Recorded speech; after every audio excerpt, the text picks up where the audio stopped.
Okay, so hi and welcome back. And I always come up with the idea of what I'm doing in advance, but I never plan what I'm going to say. So that's why it's like it is.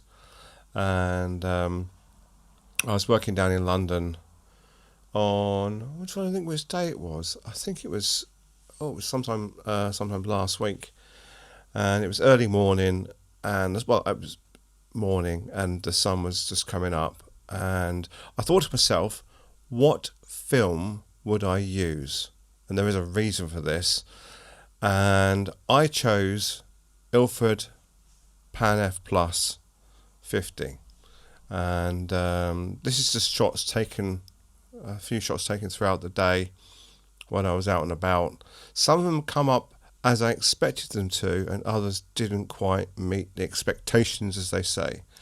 So I just want to go through them with you. Let's make this. There we go.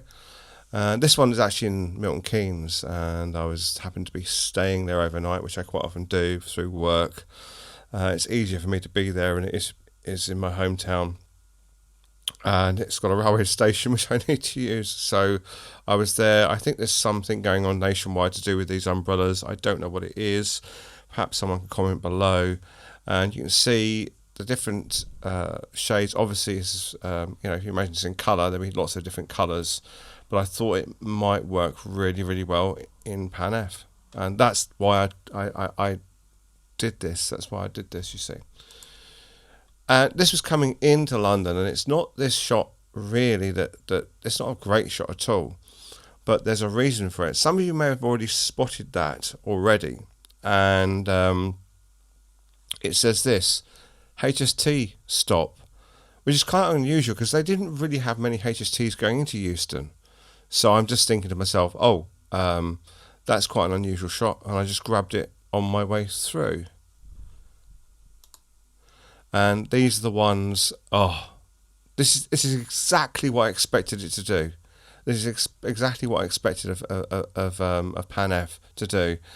It did. I mean, it lost. You could see the Canary Wharf area in the background here. However, that didn't materialize. I didn't expect it to, but you can see the ones further down on. I believe that they're still on the South Bank. Anyway, so you can see those. We've got HMS Belfast and another ship alongside it. You've got City Hall and then the Tower Bridge.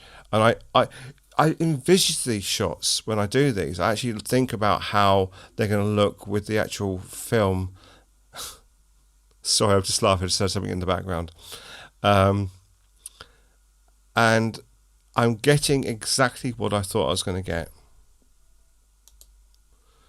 And another angle from HMS Belfast. I think it's called the Hayward Galleria I'm standing at. So obviously you've got the city over to the left hand side you don't see, and then you've got HMS Belfast, and then the sun is up there.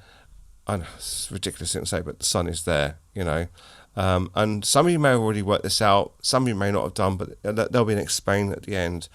And obviously there's lots of rocks and stones along the foreshore of the Thames.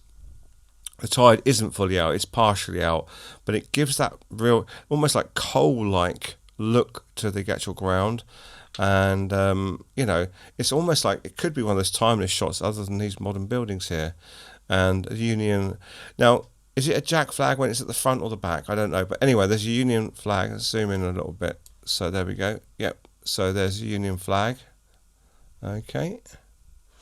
And we'll go to the next one. And a slightly tighter shot on this one rather than it being zoomed out, as it were. And again, this is what I expected of this to do. I really, really thought I was going to get what I was thinking in my head, and it does come out. And when you learn your films and when you learn your developing trade, as it were, you would then know that. You'd know that these films will react in particular ways and give you that type of shot. And I always used to have to plan ahead when I did film photography back in the day. I knew exactly which film I wanted to use, and I'd go around and plan my shots before I actually went and bought a film, and hopefully got the same type of weather conditions, obviously. And what an iconic, I mean, I'm saying it myself, what an iconic shot of the South Bank of the Thames. I can clearly see it was early morning because no one was about. And I'm just really, really pleased with this whole set of photographs. Because obviously the sun's coming in, so you're actually shooting in towards the sunlight, and all these lampposts are silhouetted with the Tower Bridge. I almost said Tower of London, the Tower Bridge also being silhouetted. And this is literally only a couple of minutes later. I moved slightly, and obviously got the old City Hall here. As I think they moved to get that. This was only the way they do the meetings, isn't it? They don't actually do City Hall. Isn't actually there. It's somewhere else, I think. There's like a sculpture here, and I've taken a shot of that again. And this time you can see the chemtrail of a aircraft as well, which is quite nice. I think it adds to it. I don't think it detracts. I wouldn't clone that out or anything like that. And I took two of these, and I wanted one with the person in, and then I wanted one with no one at all. And again, I thought this might come out a bit darker, but it didn't. It's quite bright, but then again, I'm actually facing away from the sun now, and I'm shooting directly towards it, so you can see the shadow on the side, on the rear right hand side here. And there you go, that's the shot I wanted out of the two.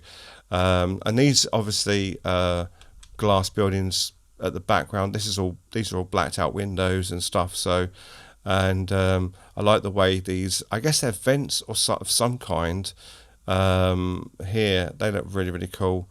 And the doors, and yeah, I'm really, really pleased. And this is my favourite shot. I love this shot.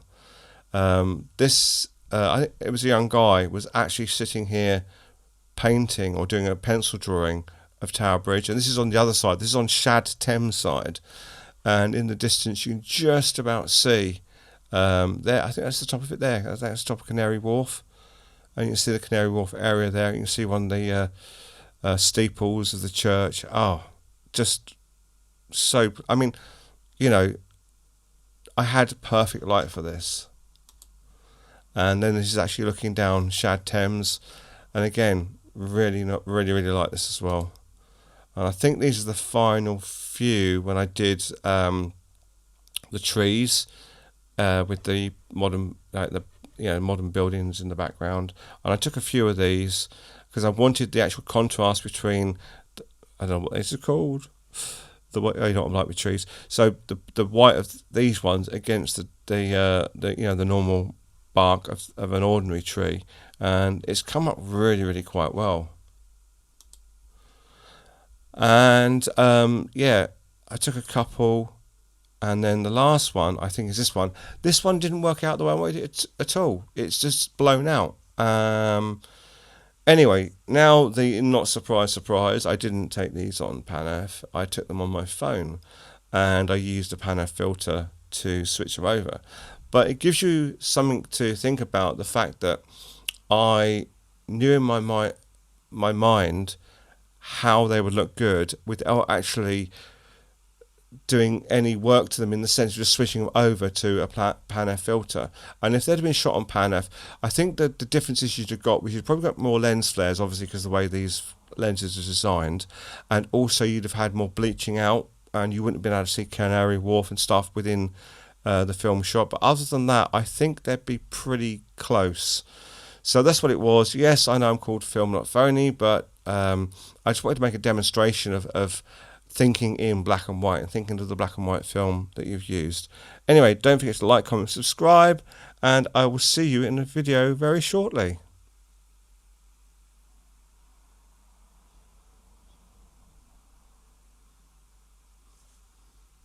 Stop.